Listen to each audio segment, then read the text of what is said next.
Jadi kalau Anda mau hidup sehat di bumi, air itu namanya sirkulasi.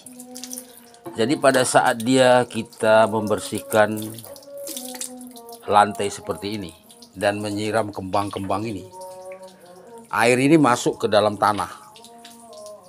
Nah, dan kita bukan menggunakan pump, tetapi menggunakan air dari tanah ini. Maka air tanah ini akan masuk, akar-akar pohon ini akan masuk dan meresap ke dalam bumi, tanah di mana kita tinggal ini. Maka ini sebenarnya yang menyebabkan Anda sehat, menimbulkan oksigen. Air yang Anda minum itu mengandung nutrisi yang sangat tinggi.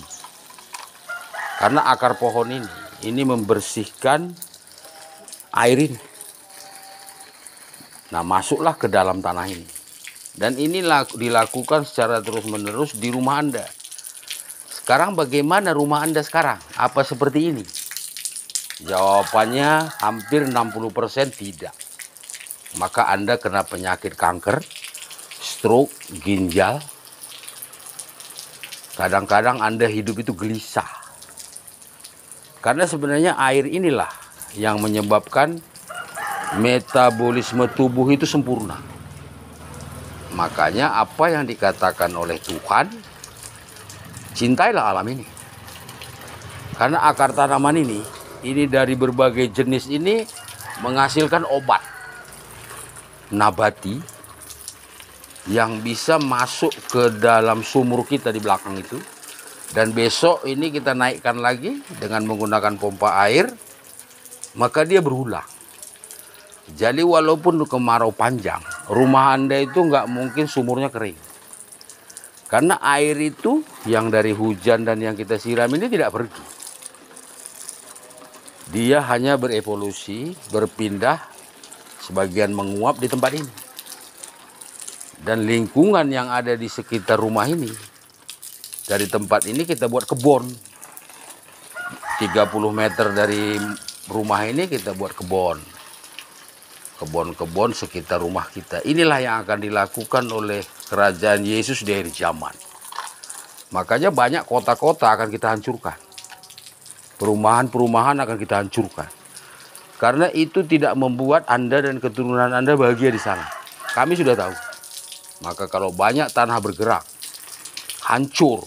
Itu karena di situ sumber air. Kalian rusak. Ya. Maka kita akan robah total pemukiman-pemukiman yang ada di bumi ini. Maka akhir zaman itu adalah revolusi. Revolusi cara berpikir, revolusi cara berbuat dan bertindak. Apa yang dikatakan dengan ilmu matematika.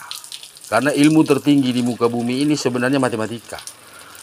Ilmu logika yang bisa berhitung, membagi, mengurang, mengali, menambah, bahkan menggunakan konsep prinsip integral. Nah, kalau di manusia yang sudah kuliah S1 matematika, pasca sarjana atau doktor, itu akan tahu apa yang dikatakan ilmu turunan atau kalkulus. Inilah kunci. Jadi sehebat apapun iman Anda, mau Anda berdoa sama Tuhan dari pagi sampai sore, tidak ada guna. Karena iman tanpa perbuatan adalah mati. Yesus. Amin.